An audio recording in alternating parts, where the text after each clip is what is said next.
السلام علیکم ورحمت الله وبرکاته. د سکیچویر زده کړې ته پخیر راغلاست. په دې برخه کې تاسو ته د لرګین ډیزاین یا هم موږ یو نوی ډیزاین جوړ کړی و چې هغه پروجیکټ موږ په خپل چینل کې خپور کړی و. نو د هغه څخه د کاریال جوړولو مثال په ده کې څنګه کولی شو موږ خپل لیکنې ور اضافه کړو او کوم زموږ په اړه متن چې د هغه اضافه کړو. نو دا لیست دا مثال موږ په همدې کې همداسې کړی ده، همداسې لیکنې مو اضافه کړي دي، خو موږ اوس راځو مثال تاسو ته طریقه ښیو چې څنګه کولی شو دې کې خپل کوم کاریال چې ده مثال هغه پکې کړو، ځان ته برابر کړو. نو سکیچویر مو خلاص کړ، شاته وځو، هغه پروجیکټ دلته ګورو. نو دلته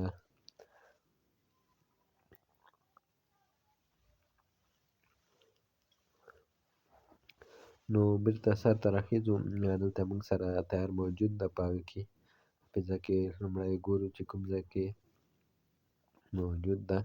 نو موږ سره په سکیچویر په هغه کې موجود ده، باکاپس کې دا نیو پروجیکټ 14 دغه تاسو به دغه ټیک مارک کړئ. مثال تاسو چې کله ډاونلوډ کړئ ټلګرام نه، بیا به همداسې په هغه فولډر کې پیدا کړئ او بیا هم چې کله کلیک کوئ بیا به دا کاپي باندې کلیک وکړئ. که دغه نښه یا دا برخه تاسو ته راغله نو تاسو بیا په کاپي باندې کلیک وکړئ.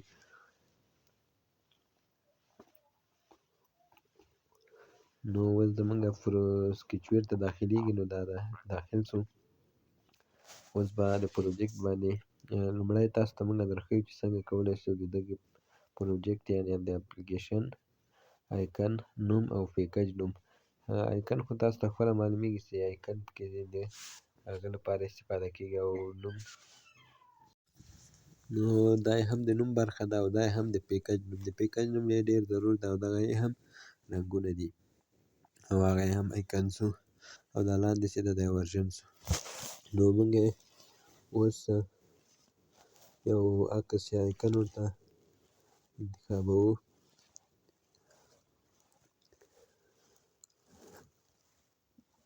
نو راځو همدغه یو آیکن ده، دا به انتخاب کړو ورته.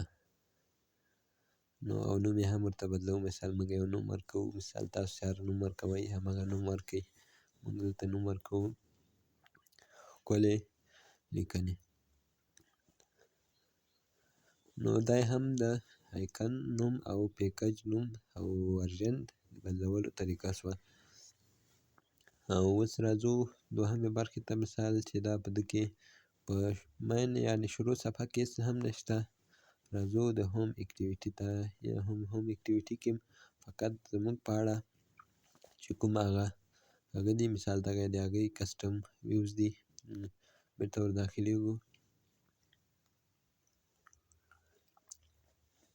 نو راځو لومړی هوم اکټیویټي ته، یعنې د کور صفحه چې ده دا یې هم هوم اکټیویټي. اوس مثلا زموږ په اړه باندې چې کلیک کړه، کوم معلومات چې تاسو ته ښیي هغه تاسو په دغه ځای کې بدلولی شئ.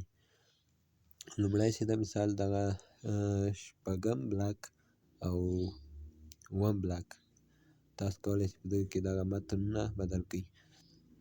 او دا یو دا ده، دا په نښه کوم یې درته، او چې مثال هغه تاسو ته زه اوس په اپلیکیشن کې هم درښیم.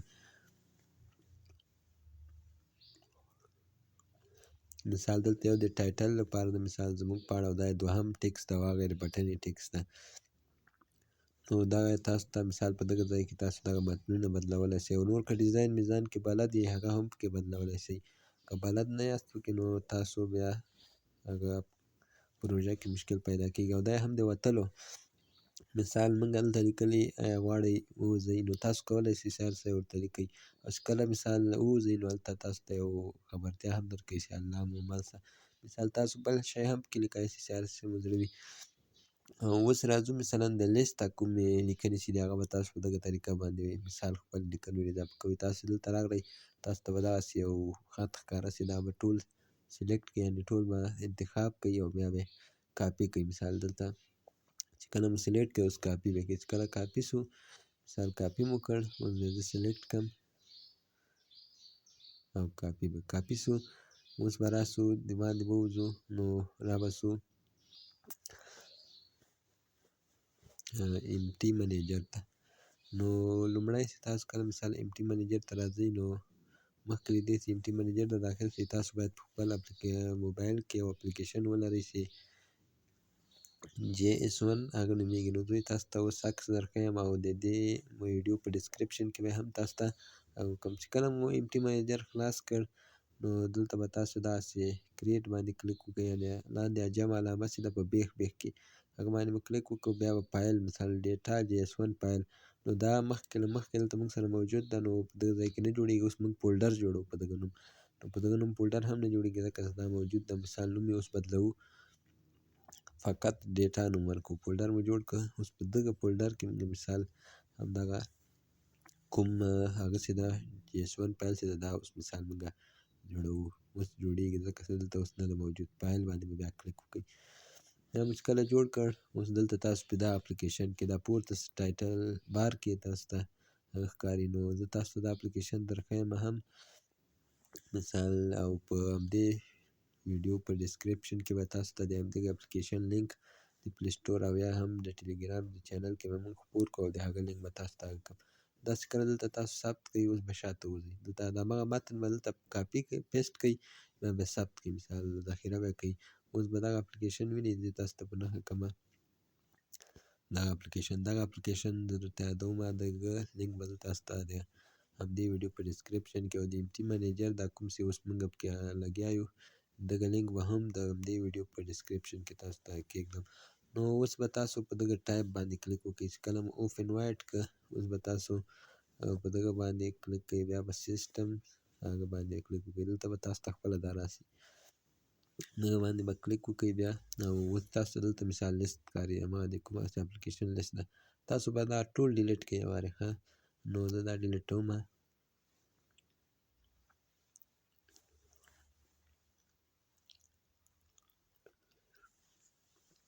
نو دا ټول د یو وارې ډیلیټ کړم. مثال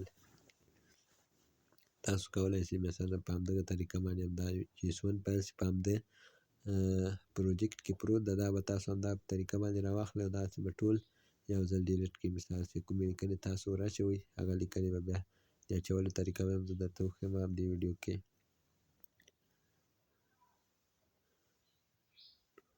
دا ټول شپږ دانې پاتې دا ډیلیټ کوو ټول، نو دا هم څلور پاتې شول، ټول به یې وارې ډیلیټ کړو.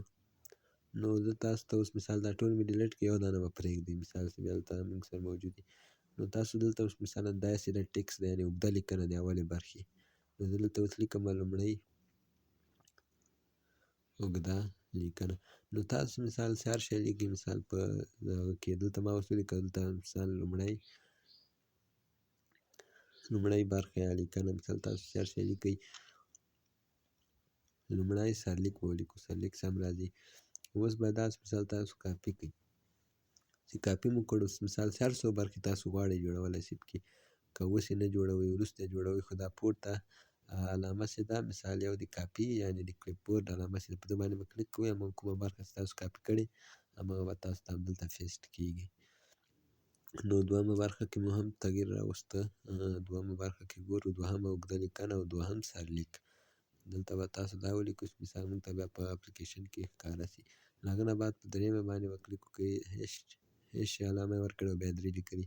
نو تاسو به راسئ اوس مثلا دغه لومړۍ اوږده لیکنه به درېیمه باندې بدله کړئ، درېیمه به ورته ولیکئ او لومړی سرلیک په ځای به درېیم سرلیک مثال موږ هغه کړو درېیم سرلیک.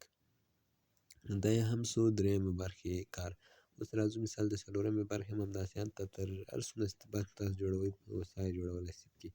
نو دلته موږ مثال لیکو څلورمه اوږده لیکنه او په هغه کې مثال لیکو دلته څلورم سرلیک.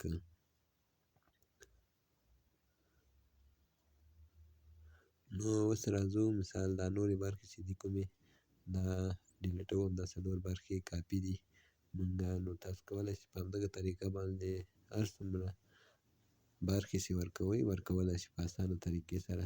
چې کله مثال تاسو کوم کتاب یا هغه جوړوئ هغه کولی شئ په همدغه طریقه کې یو وارې JS1 فایل ورته جوړ کړئ او همدارنګه به شمارې خپله ورکول کېږي.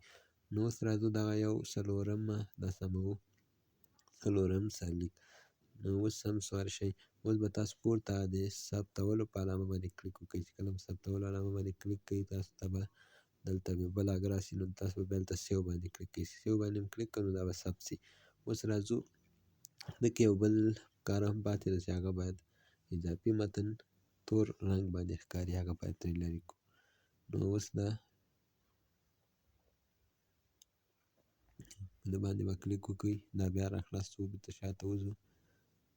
دا به ټینګ ونیسئ او اوپن ویت د باندې به کلیک وکړئ او بیا به ټکس ایډیټور باندې اول صفحه هغسې ده هغه باندې به کلیک وکړئ. نو دا کوم چې د مثال دا تور او سوالیه علامه چې ورسره ده دغه سر نه به شروع کړئ، لکه چې کومه چې سلیکټ کومه دا به ټول لرې کړئ. مثال اوس راځو چې تاسو ته انتخاب کړم، تاسو به راسئ د دغه غټ قوس نه ده دا به ایسته کړئ. مثاله کوم چې شین خط دا قوسونه دي متوسط قوس او غټ قوس دا نو تاسو به هغه کوئ، دا به پرېږدئ. نو اوس به دا ثبت کړئ. چې کله مو ثبت کړ اوس به شاته وځو. اوس هغه راځو فقط هغه پورتنی هغه به ډیلیټ کړو. مثال هغه دی هغه بیکاپ فایل دی. مثال چې کله بیرته غواړئ پخوانۍ ډیټا راولئ نو دا یې مثال هغه کوم هغه څه ترې لرې کړي وو دا بیا په JS1 کې مشکل دی. دلته هم کتلی شئ په ټکس ویو برخه کې مثال ټکس کې کومه چې ښکاري دغسې تاسو کتلی شئ په همدې اپلیکیشن کې هم. نو اوس راځو مثال موږ دغه لیکنه کاپي کوو، تاسې بیا په دې ټکس ویو باندې خلاص کړئ او بیا به سلیکټ آل به کوئ، سلیکټ آل کاپي به کوئ. اوس چې کله مو کاپي کړه بیرته به راسو سکیچ ویر ته، دلته چې راغلو سکیچ ویر به انتخاب کړو. دلته سکیچ ویر ته چې راغلو دلته به دا ټول متن انتخاب کړو او داسې کیبورډ به را خلاص کړو. لومړی بیا به دلته دا سلیکټ آل کړو، شاته پاک به کړو. چې کله مو پاک کړ دلته به هماغه ډیټا پیسټ کړو. نو دا ثبت شو دلته. نو اوس راځو مثال دا هم د دې لیکنو د اضافه کولو طریقه وه او دا هم د وتلو اپشن ده. نور خو کوم مشکل نه ده پکې پاتې او فقط پران همدا لاندې بیو د DPK باندې به کلیک وکړئ. نو تاسو به دلته اپلیکیشن جوړېدل شروع شي. نو چې کله مثال اپلیکیشن جوړ کړه تاسو ته به دلته مثال ډاونلوډ نصب به کړئ، انسټال به کړئ. چې کله مو انسټال کړ نو تاسو اپلیکیشن به داسې جوړ وي. نور هېڅ کار نه غواړي، فقط همدا کارونه یې ول. مهم دا دی لیکنې هم اضافه شوي دي. مثال کومې لیکنې چې موږ غوښتلې دکې دا ده لومړۍ اوږده لیکنه. نو همدا یې طریقه وه او دا هم تنظیمات دي. په تنظیماتو کې هم داسې خاص شی نه ده چې تغیرولو غواړي، همدا یې هم هغه دي. که غواړئ تنظیمات کې خپل نوم ورکړئ، هرې برخې کې نوم ورکولی شئ، خو بعضې لږ له سکیچ ویر سره بلدتیا غواړي. چې مثال په سکیچ ویر کې څه ناڅه بلد اوسئ. نو دا هم د رنګ بدلولو او سایز بدلولو طریقه وه او دا هم د شریکولو بټن ده. خپل کار کوي اپلیکیشن کې ستونزه نشته، فقط تاسو کولی شئ په همده کې لیکنې خپلې اضافه کړئ. او په دې کې یو بل هم ښه ځانګړتیا دا ده چې زموږ په اړه متن کې تاسو لینکونه هم ورکولی شئ. لینک به کلیکیبل یعنې د کلیک کولو وړ به وي. مثال کلیک یې وکړئ او هغه به په شین خط ښکاري.